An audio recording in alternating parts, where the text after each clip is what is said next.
بسم اللہ الرحمن الرحیم۔ السلام علیکم ورحمۃ اللہ وبرکاتہ۔ تسخیر خلق کے لیے اور کسی کو بھی مسخر کرنے کے لیے آپ جب 9 چندی جمعرات آیا یعنی کہ جب نیا چاند چڑھے اور پہلے جمعرات کو عشاء کی نماز کے بعد آپ نے یا ودود یا رؤوف یا رحیم اس کو آپ نے 300 مرتبہ پڑھنا ہے اور 11 دن تک آپ پڑھتے رہیں۔ اول اور آخر 3 مرتبہ درود پاک پڑھیں تو انشاءاللہ اس کے ساتھ آپ کا جو مقصد ہے وہ آپ کو حاصل ہو جائے گا۔ اور پڑھنے کے بعد آپ نے دعا لازمی کرنی ہے تسخیر کے لیے۔ یہ بہت ہی پیارا عمل ہے۔ اس کے ساتھ اپنے محبوب کو، اپنے دوست کو، اپنے شوہر کو، اپنی بیوی کو، بہن بھائیوں کو، اپنے افسر کو، آپ کے جو اعلیٰ ہے اس کو، کسی کو بھی آپ مسخر کر سکتے ہیں اور یہ بہت ہی پیارا عمل ہے، ضرور کریں اور مجھے دعاؤں میں یاد رکھیے۔ السلام علیکم ورحمۃ اللہ وبرکاتہ۔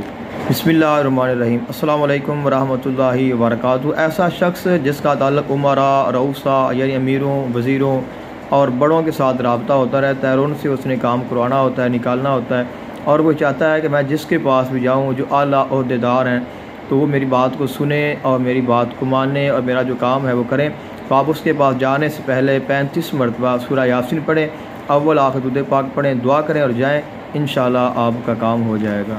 بسم اللہ الرحمن الرحیم۔ السلام علیکم ورحمۃ اللہ وبرکاتہ۔ اگر آپ اپنے محبوب کو مسخر کرنا چاہتے ہیں تو آپ پھول پر، خوشبو پر یا میٹھی چیز پر 1000 مرتبہ آپ نے پڑھنا ہے۔ واللہ المستعان علی ما تصفون یا رفیق یا شفیق نجنی من کل ضیق، اور اس کو دم کریں۔ اگر خوشبو ہے، پھول ہے، سنگا دیں، مٹھائی ہے، کھلا دیں، انشاءاللہ آپ کا محبوب راضی ہو جائے گا۔ بسم اللہ الرحمن الرحیم۔ تسخیر کے لیے، تسخیر خلق کے لیے اور ہر کسی کو مسخر کرنے کے لیے آپ چاہتے ہیں کہ جس کے پاس جائیں وہ آپ کی عزت کرے، احترام کرے، وہ آپ کے مسخر ہو، تو آپ روزانہ فجر کی نماز کے بعد اول اور آخر درود پاک پڑھیں۔ درمیان میں آپ 111 مرتبہ اللہم سخر لی ھذا البلد والرجال یہ پڑھتے رہیں، انشاءاللہ اس کے ساتھ آپ کو بہت زیادہ تسخیر حاصل ہوگی۔ بعض نے تسخرنی بھی لکھا ہے لیکن سخرنی کا جو معنی ہے وہ صحیح نہیں بنتا۔ اللہم سخر لی ھذا البلد والرجال یہ پڑھیں، انشاءاللہ اس کے ساتھ آپ کو تسخیر کامل حاصل ہو جائے گی۔ بسم اللہ الرحمن الرحیم۔ السلام علیکم ورحمۃ اللہ وبرکاتہ۔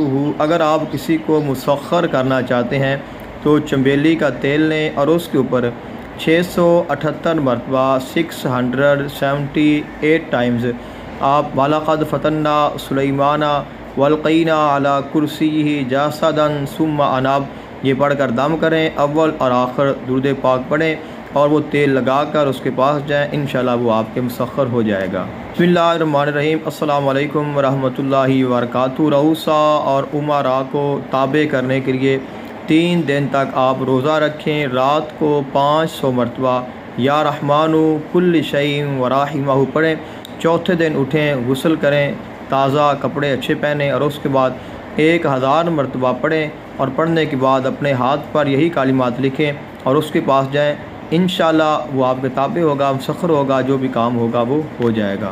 بسم اللہ الرحمن الرحیم۔ السلام علیکم ورحمۃ اللہ وبرکاتہ۔ شوہر کو یا بیوی کو تابع کرنے کے لیے، کسی بھی محبوب کو راضی کرنے کے لیے محبت کا بہت پیارا وظیفہ ہے لیکن یہ انتہائی خطرناک ہے۔ اگر آپ اس کو کرنا چاہتے ہیں تو آپ اول اور آخر درود پاک پڑھیں، 2100 مرتبہ یا جامع المتفرقین بحق یعبدوہ پڑھیں اور کسی کامل سے اجازت لیں، انشاءاللہ چند یوم میں آپ کا جو محبوب ہے وہ آپ کا عاشق بن جائے گا اور وہ آپ کے تابع اور فرما بردار ہو جائے گا۔ بسم اللہ الرحمن الرحیم۔ السلام علیکم ورحمۃ اللہ وبرکاتہ۔ اگر آپ اپنی پسند کی شادی کرنا چاہتے ہیں، کہیں پہ چاہتے ہیں کہ آپ کا رشتہ ہو جائے، وہ نہیں مان رہے اور ان کے گھر والے نہیں مان رہے ہیں یا آپ کے گھر والے نہیں مان رہے، اور خصوصاً اگر آگے والے نہیں مان رہے ہیں تو آپ اول اور آخر درود پاک پڑھیں اور آنکھیں بند کر کے 1000 مرتبہ اللہ الصمد پڑھیں۔ پڑھنے کے بعد تصور میں ان کے گھر والوں اور ان پر دم کر دیں، انشاءاللہ 21 دن کے اندر آپ کا کام ہو جائے گا۔